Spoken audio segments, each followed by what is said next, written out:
On väga raske, väga raske. Aga loomadest on kahju, kes sisse jäid.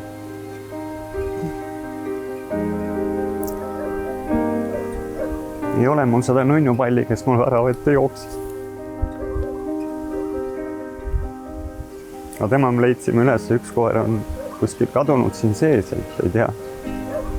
Aga selle Berni koera saime kätte, see sai maha maetud joosta. Ja raske on selles mõttes, nagu tahaksid toast midagi võtta, aga ei ole seda enam. 17. mai õhtut ei unusta Ülari kind iial. 52-aastane Ülari on selles majas üles kasvanud, siin koolis käinud. Terve tema elu on selles majas möödunud. Nüüd on sellest alles jäänud vaid rusud. Me ise tegime külalaata. Kõik oli vaikne. Sõitsin veel pool tundi ennem nii-öelda tulekahju majast mööda, ei olnud suitsu, ei tuld. Ja siis poole tunni jooksul tuli kõne, et kuur põleb. Tagasi jõudes olid kõrvalhooned juba kõik maatasa. Maja oli otsast leekides ja läks terve maja kaasa. Lihtsalt ei ole sõnu selle koha pealt, et kuidas tuli kõik ära võtab sul nii lühikese ajaga. See tähendab, et te seisite tegelikult siin, nägite, et põleb, aga ei saanud midagi teha? Mitte midagi.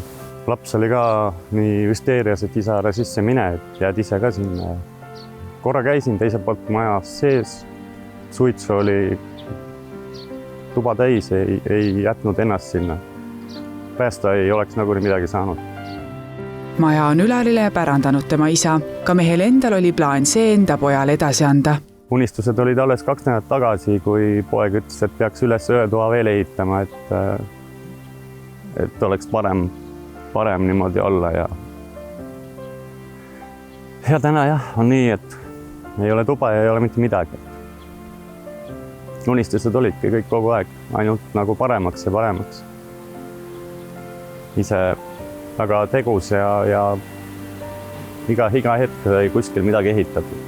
Leegid olid armutud ja kuigi päästjad sõitsid kohale nii Kehrast, Jürilt, Koselt, Lasnamäelt kui ka Piritalt, ei suudetud maja päästa. Kustutamise käigus sai viga 3 päästjat. Tegemist oli raske sündmusega seetõttu, et põlemiskoormus oli väga suur.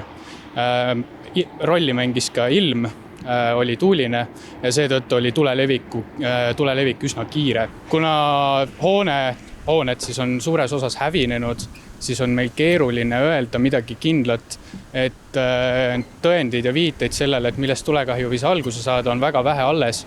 Ja kuigi me ei saa välistada elektrisüsteemist tekkinud tulekahju, et see on ainukene asi praegult, millele me saame siis võib-olla tugineda. Kui tihti te olete mõelnud selle peale, et jumal tänatud, et te ise sel hetkel ikkagi majas sees ei olnud? Väga palju selles mõttes, et oleks see kõik öösel juhtunud, siis jah, oleks võib-olla veel kehvemini see asi lõppenud. Et hea, et ise elus oleme ja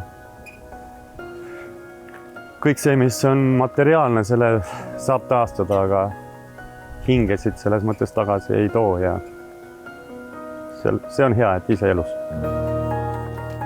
Ülari tundis end turvaliselt. Ta arvas, et isegi kui peaks midagi sellist juhtuma, siis on tema kodu vähemalt kindlustatud. Pärast põlengut tabas meest aga uus šokk. Majal ei olnud kindlustust.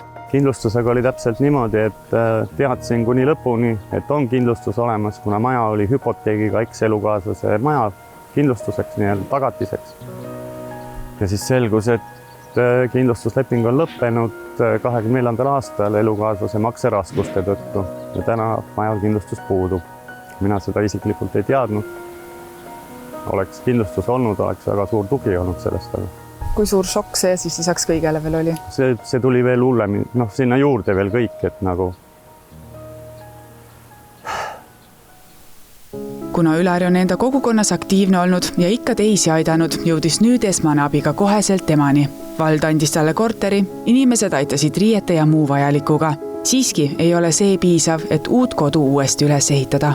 See ongi kirjeldamatu selles mõttes, et see on nii rusuv kõik, et ma olen ennem ka näinud neid tondilosse, mis on hävinenud aga kui sa ise selle enda najal ära tunned, siis see on nii jube, et see on kohutav. lihtsalt tuleb sellega edasi minna ja leppida, et mis see edasiminek tähendab? nii-öelda siis uuelt lehelt, et täna oled nagu sündinud, mitte millegita. Sul ei ole enam seda, mis sa oled terve oma elu siia ostnud ja kokku vedanud ja mida iganes ehitanud, et see on täna null. Et siit ongi nagu üleskutse headele inimestele, firmadele, kes saaks äkki aidata kas selle uue koha rajamiseks või siis iga tugi, iga samm on teretulnud. Ülari kaotas tules enda kodu, fotod, mälestused. Talle jäi aga tema elu ning üks koer ja kass, kes suutsid end imekombel leekidest päästa. Mees püüab tulevikus näha lootust ning kõige suurem lootus on, et inimeste abivägi jõuab temani, et ta saaks enda isa pärandatud kodu uuesti üles ehitada.